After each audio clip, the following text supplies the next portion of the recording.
Hello everyone, welcome to this channel SKD mechanical. आज के इस लेसन में हम एक शॉर्ट ट्रिक देखने जा रहे हैं जो कि बेसिकली होगी किस तरीके से हम कैलकुलेट करते हैं maximum value of slope and maximum value of deflection for cantilever beams के लिए। देखिए गाइस, ये एक बहुत ही छोटा टॉपिक है बट बहुत ही इंपॉर्टेंट टॉपिक माना जाता है, क्योंकि हमें पता होना चाहिए कि मैक्सिमम वैल्यू क्या होती है स्लोप की और मैक्सिमम वैल्यू क्या होती है हमारे डिफ्लेक्शन की, स्पेशली फॉर कैंटिलीवर बीम के लिए जब हम उसके ऊपर डिफरेंट डिफरेंट लोडिंग अप्लाई करते हैं।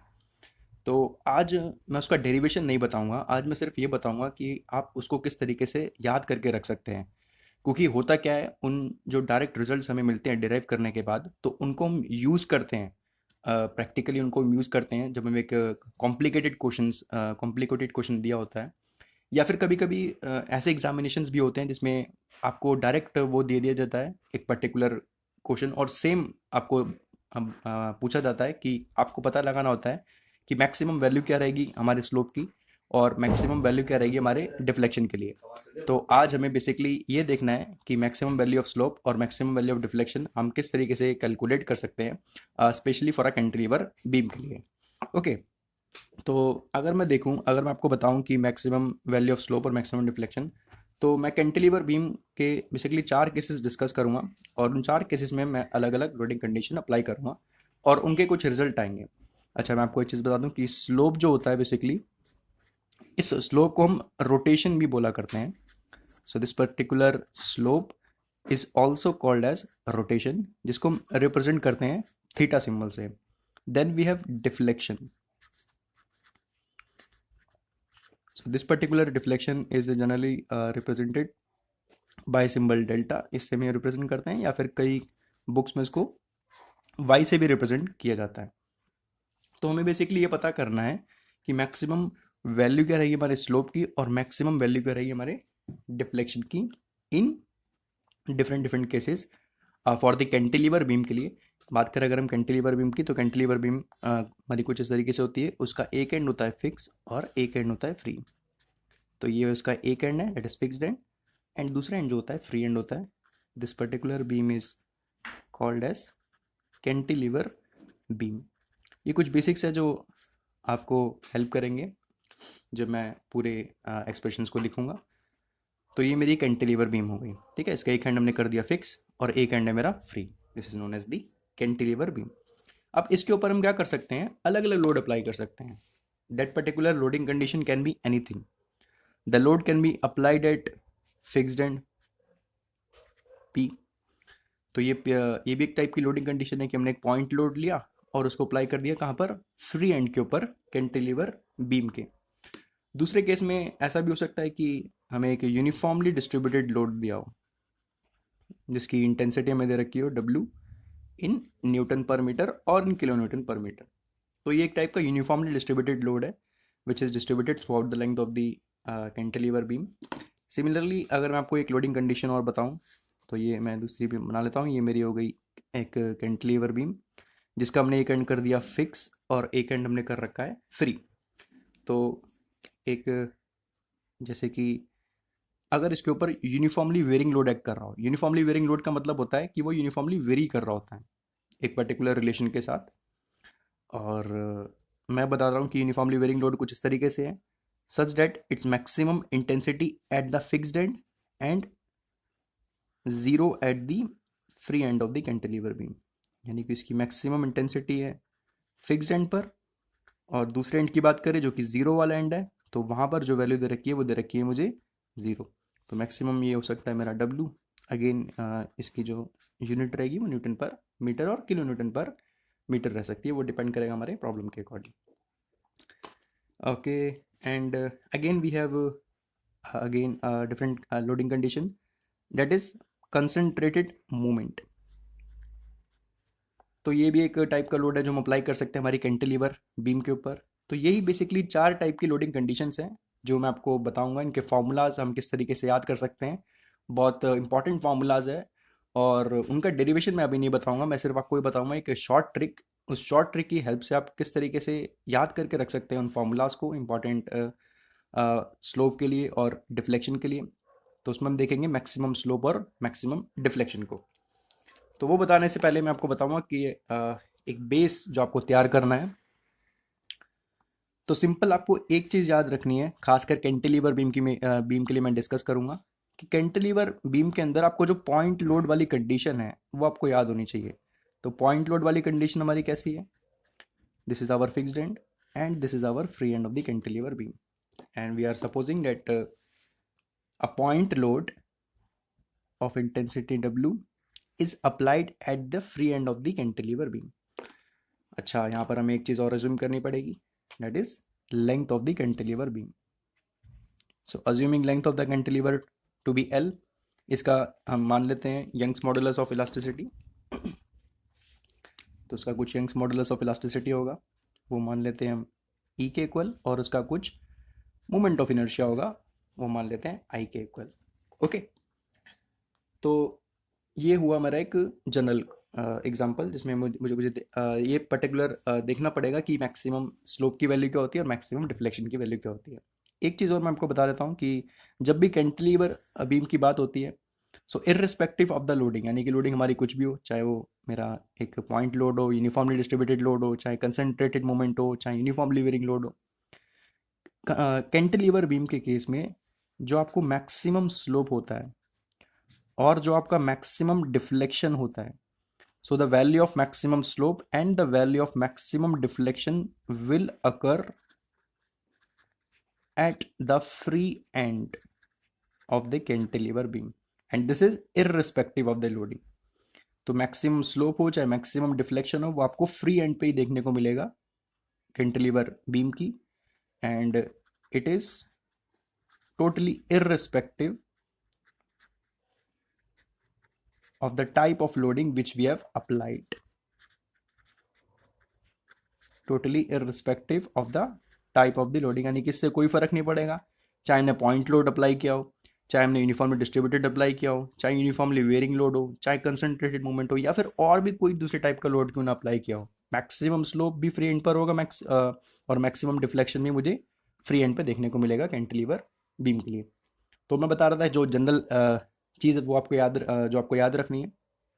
अगर मैं बात करूँ मैक्सिमम स्लोप की, तो ये इक्वेशन है जो कि आपको याद रखनी ही पड़ेगी। इस इक्वेशन से बाकी अब जितनी भी इक्वेशंस है स्पेशली फॉर कैंटिलीवर बीम, वो आप आसानी से लिख सकते हो।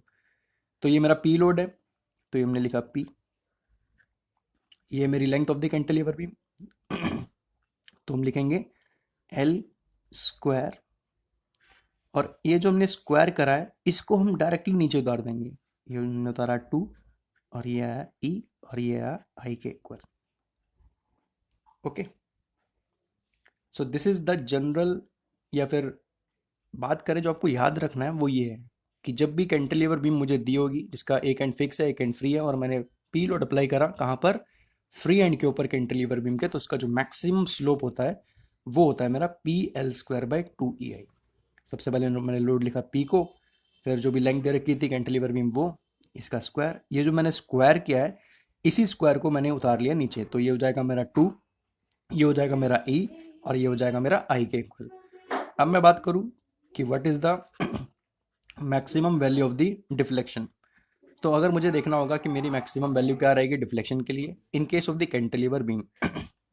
एक चीज़ और मैं बताऊं कि अ, अगर मैं बात करूं मेरे स्लोप के लिए, कि स्लोप जो कि हम थीटा से रिप्रेजेंट करते हैं और मेरा डिफ्लेक्शन जो कि हम वाई से रिप्रेजेंट करते हैं, तो अगर मैं देखूं कि इन दोनों में रिलेशन क्या होता है, तो रिलेशन कुछ इस तरीके से होता है कि मेरा जो स्लोप थीटा होता है it is generally represented by d y by d x.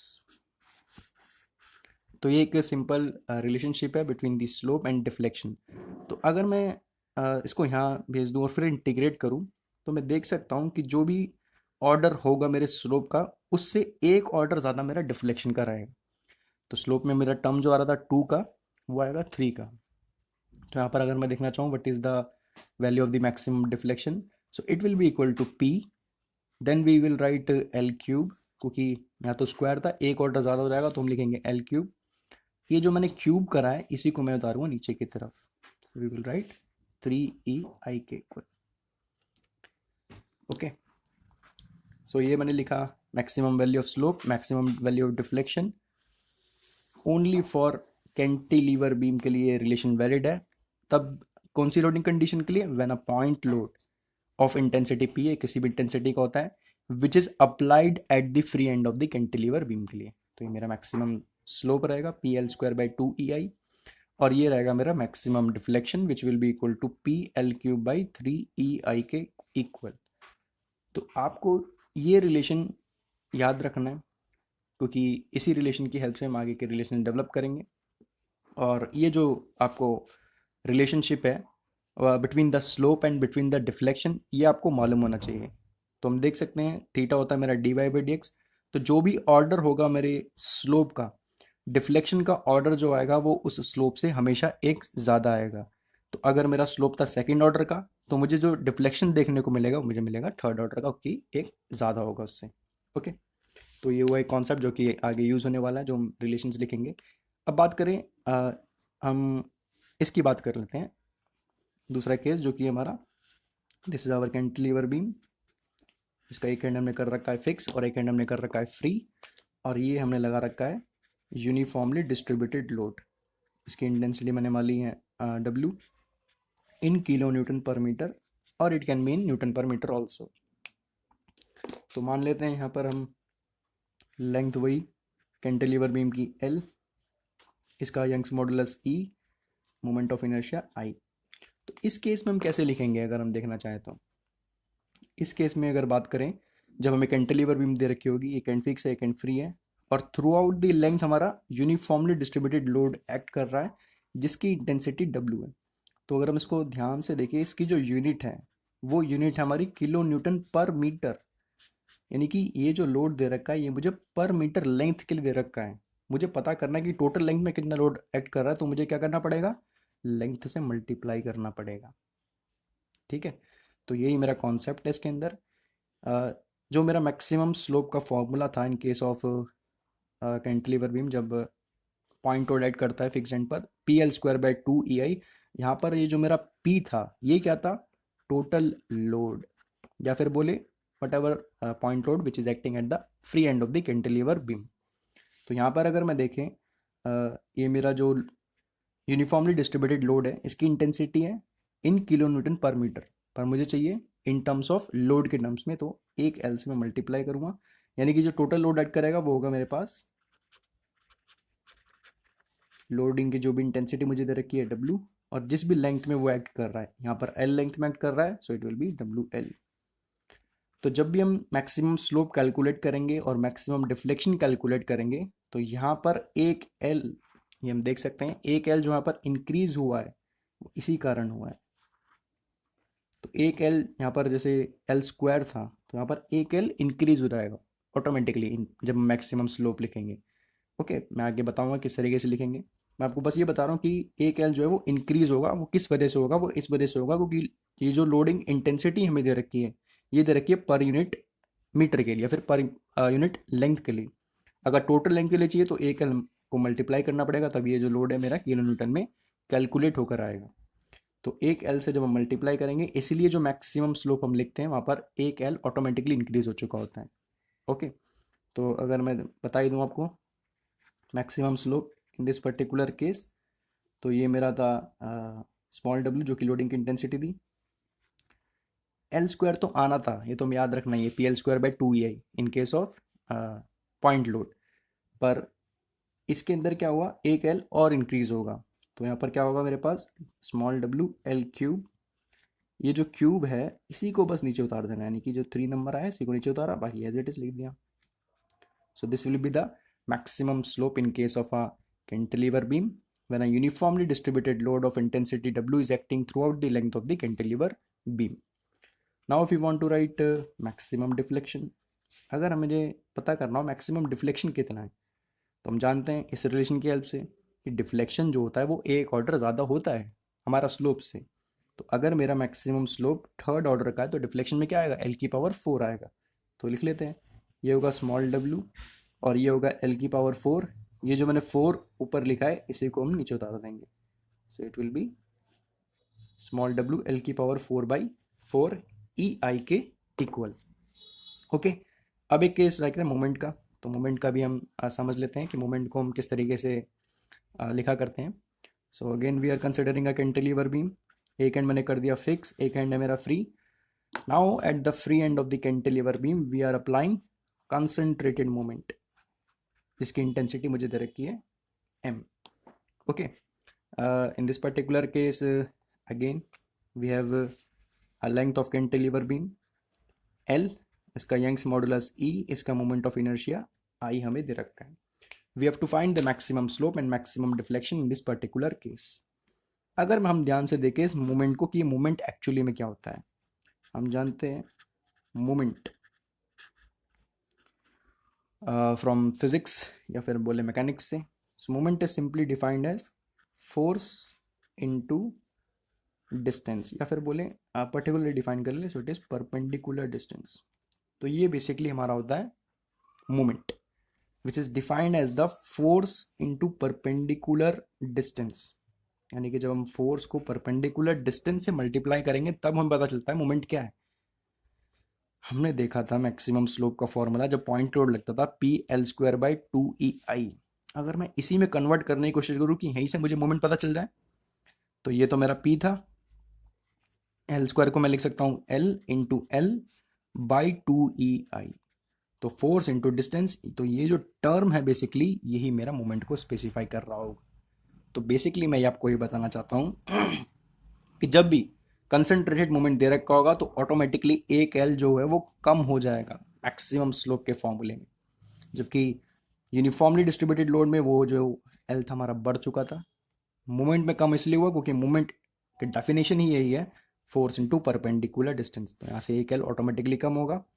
Now we can write the value of maximum slope in case of cantilever beam which is on which we have applied a concentrated moment of intensity m. तो लिखना था ये था, मतलब इसी को use करके मैं मोमेंट का लिख रहा हूँ. तो हम लिखेंगे m और एक l तो कम हो चुका है, so we can simply write l. l की पावर क्या है 1, तो M L by E I. इधर कुछ लिखने की जरूरत भी नहीं है क्योंकि l की पावर 1 है, तो सिंपली हम लिख सकते हैं maximum slope M L by E I के equal. Now, if you want to write the value of maximum deflection in this particular case, so it can be written as by using this relation. Theta होता है dy by dx. जो भी slope का order है deflection उससे एक order ज़्यादा होगा. ये है पावर 1 का, तो अगला जो डिफ्लेक्शन आएगा होगा पावर 2 का. So it will be M L square. ये जो हमने स्क्वायर करा है इसी को बस हमें नीचे उतार देना है. So definitely it will be equal to M L square by 2EI के इक्वल. ओके, तो ठीक है. अब तक जो भी हमने सीखा है उसको बस हम कंसोलिडेट करना है. तो मैं एक डायग्राम मैंने तैयार करा है अच्छा सा. ओके, तो उसमें मैं बताऊंगा कि मैक्सिमम स्लोप कितना है, मैक्सिमम डिफ्लेक्शन कितना है. तो आप इसको अच्छे से समझ सकते हैं और इसका आप स्क्रीनशॉट लेकर बार बार नोट्स में अपनी बना सकते हैं या कंटिन्यूसली इसको स्क्रीनशॉट लेकर रिवाइज कर सकते हैं. तो ये मेरा कैंटिलीवर बीम है जिसका मैंने एक एंड कर रखा है फिक्स और एक एंड कर रखा है फ्री. फ्री एंड पर मैंने लगाया लोड W. अब P लोड ने लगाया, दूसरा लोड लगाया W. इसका मान लेते हैं यंग्स मॉडुलस E है, मोमेंट ऑफ इनर्शिया I है. अभी हमने देखा था maximum slope for cantilever beam जिसके ऊपर पॉइंट लोड अप्लाई होता है. तो आप खुद भी रिवाइज कर सकते हैं साथ साथ. तो उसको हमने कैसे लिखा था, सबसे पहले हमने लिखा था W, फिर हमने किया था इसका स्क्वायर यानी कि WL स्क्वायर. ये जो स्क्वायर करा है इसी को हमने नीचे उतार दिया था. It will B WL square by 2EI के इक्वल. डिफ्लेक्शन लिखने के लिए हमने क्या करा था, हम जानते थे डिफ्लेक्शन एक ऑर्डर ज़्यादा था स्लोप से. ये अगर पावर 2 का है तो मेरा डिफ्लेक्शन आएगा पावर 3 का. So it can be written as WL cube. ये जो मैंने क्यूब करा है इसी को हम नीचे उतारेंगे. So it can be written as WL cube by 3EI के इक्वल. तो ये हो गया मेरा maximum slope and maximum deflection for a cantilever beam when it is subjected to a point load at the free end of the cantilever beam. Now comes second case. अब लगा uniformly distributed load. Okay, यहाँ पर मुझे दोबारा zoom करना पड़ेगा कि Young's modulus मेरा E है और मोमेंट ऑफ इनर्शिया I है. तो हमने देखा था जब भी डिस्ट्रीब्यूटेड लोड की बात आती है तो मुझे लोड निकालने के लिए एक एल से मल्टीप्लाई करना पड़ता था. तो यहाँ पर जो भी एल है वो एक एल बढ़कर आएगा. सो it will B small w. एक एल बढ़ चुका है तो ये हो जाएगा एल क्यूब. इस क्यूब को बस नीचे उतार देना है. सो it will B WL cube by 3I. Deflection एक ऑर्डर ज़्यादा होगा, so it will B W L की पावर 4, और ये 4 एज इट इज़ मेरा नीचे उतर जाएगा। Okay, now comes third case. यहाँ भी यंग्स मॉडुलस ई और मोमेंट ऑफ इनर्शिया आई। एक एंड फिक्स, एक एंड फ्री। कैंटिलीवर बीम मुझे दे रखी है, मैंने लगाया कंसंट्रेटेड मोमेंट जिसकी इंटेंसिटी है m at the free end of the cantilever beam. Now we can simply write, movement होता है फोर्स इंटू परपेंडिकुलर डिस्टेंस, तो अगर इसी को यूज़ करके ये लिखना चाहें तो W इंटू एल तो मूवमेंट में अकाउंट किया जाएगा, एक एल यहाँ पर ऑटोमेटिकली मेरा कम होकर आएगा। So movement can be simply written as M L by E I के इक्वल, यहाँ पर कुछ नहीं आया, वो की इसकी पावर थी 1। डिफ्लेक्शन एक ऑर्डर ज़्यादा होगा, so it can be written as M L square by 2 EI के इक्वल। ओके, तो ये थे मेरे important formulas related to point load, distributed load, uniformly distributed load throughout the length of the cantilever beam and concentrated moment at the free end of the cantilever beam। इसके अलावा एक special case और है जो कि मैंने starting में भी बताया था, that is case of uniformly varying load. Uniformly varying load किस तरीके से है कि फिक्स एंड पर मुझे दे रखी है मैक्सिमम इंटेंसिटी, और जो मेरा फ्री एंड है वहाँ पर दे रखी है जीरो इंटेंसिटी। मान लेते हैं एल तो लेंथ मुझे दे रखी है, ये हुआ मेरा यंग्स मॉडुलस ऑफ इलास्टिसिटी आई हुआ मेरे पास मोमेंट ऑफ इनर्शिया। इसमें मुझे पता करना है मैक्सिमम स्लो और मैक्सिमम डिफ्लेक्शन क्या रहेगा। अच्छा, एक चीज़ और, ये केस किस तरीके का है, मेरा यूनिफॉर्मली वेरिंग लोड का केस है। यानी कि अगर मुझे टोटल लोड पता करना है तो जो भी इसका एरिया होता है वो मेरा टोटल लोड होता है, according to definition of the जो हमने देखा था यूनिफॉर्मली वेरिंग लोड का in subject strength of materials में। तो एक बात साफ है कि जैसे हमने डिस्ट्रीब्यूटेड लोड के लिए मल्टीप्लाई बाई एल किया था वैसे हमने निकाला था, तो यहाँ पर भी हमारा स्मॉल डब्ल्यू एल क्यूब तो होगा ही होगा, पर यहाँ पर ये जो क्यूब है ये नीचे नहीं उतरेगा क्योंकि ये स्पेशल केस है। तो आपको बार बार प्रैक्टिस करनी पड़ेगी इसकी, बार बार रिविजन करोगे तो आपको याद हो जाएगा। तो ये होता है small W L cube by 24 EI। तो यहाँ पर आपको जो फैक्टर देखने को मिलता है वो फैक्टर देखने को मिलेगा 24 का, जो कि मैं एक डिफरेंट स्केच पेन से हाईलाइट कर रहा हूँ ताकि आप देख सके थोड़ा डिफरेंट है, इसलिए मैं इसको स्पेशल केस में काउंट कर रहा हूँ। और डिफ्लेक्शन की बात करें तो डेफिनेटली एक ऑर्डर ज़्यादा होगा, तो स्मॉल डब्ल्यू एल की पावर 4 तो होना ही होना है। नीचे क्या आएगा, तो नीचे एक ऐसा टर्म आएगा जो आप बार बार जब लिखोगे उसको बार बार क्वेश्चन सॉल्व करोगे तभी आपको याद होगा। तो ये आता है स्मॉल डब्ल्यू एल की पावर 4 डिवाइडेड बाई 30 इंटू में EI के equal. So this is the value of maximum deflection and maximum slope for the case of cantilever beam on which a uniformly varying load is acting such that its maximum intensity is acting at the fixed end of the cantilever beam. Okay, तो ये जो formulas हमने देखे हैं maximum slope के, maximum deflection के, बहुत काम के फार्मूलाज है, बहुत ज़बरदस्त तरीके से इनका यूज़ होता है। जो कॉम्प्लिकेटेड प्रॉब्लम्स होती हैं उनमें भी हम इनको डायरेक्ट यूज़ करते हैं। वैसे हम इनको कैलकुलेट कर सकते हैं by using different different methods. We have double integration method, we have Macaulay's method, we have moment area method, strain energy method, और भी काफ़ी सारे मेथड्स हमारे पास अवेलेबल है जिनकी हेल्प से हम ये कैलकुलेट कर सकते हैं। पर जब एग्जामिनेशन टाइम होता है तो हम डेरिवेशन पर नहीं जाते हैं, हमें फटाफट आंसर चाहिए होता है। इसलिए मैंने एक वीडियो बनाया कि आप किस तरीके से इन फॉर्मूलाज को याद रख सकते हो। क्योंकि कभी कभार क्या होता है वो डायरेक्ट दे देगा कि ये कैंटिलीवर बीम है और उसके ऊपर यूनिफॉर्मली डिस्ट्रीब्यूटेड लोड रख ला, बताओ मैक्सिमम स्लोप क्या है, मैक्सिमम डिफ्लेक्शन क्या है। तो उस केस में आप डेरिवेशन पर नहीं जाओगे, इस केस में आपको कुछ लॉजिकली और कुछ कॉन्सेप्चुअली ट्रिक पता होनी चाहिए जिससे आप फटाफट उस आंसर को टिक करो और आगे अपना नेक्स्ट क्वेश्चन सॉल्व कर सको। ये मैंने बताया कैंटिलीवर बीम के बारे में। मैं आने वाली नेक्स्ट वीडियो में ज़रूर सिंपली सपोर्टेड बीम को भी डिस्कस करूँगा। तो ये था गाइस आज का वीडियो। आई होप आपको ये पसंद आया होगा क्योंकि मैंने एक सिंपल सी और शॉर्ट सी इसमें ट्रिक डिस्कस करी है और बहुत इंपॉर्टेंट फार्मूलाज है स्लोप एंड डिफ्लेक्शन से। तो अगर आपको ये वीडियो अच्छा लगा हो तो उसको लाइक करें, ज़्यादा से ज़्यादा शेयर करें और सब्सक्राइब करना ना भूलें। Thank you.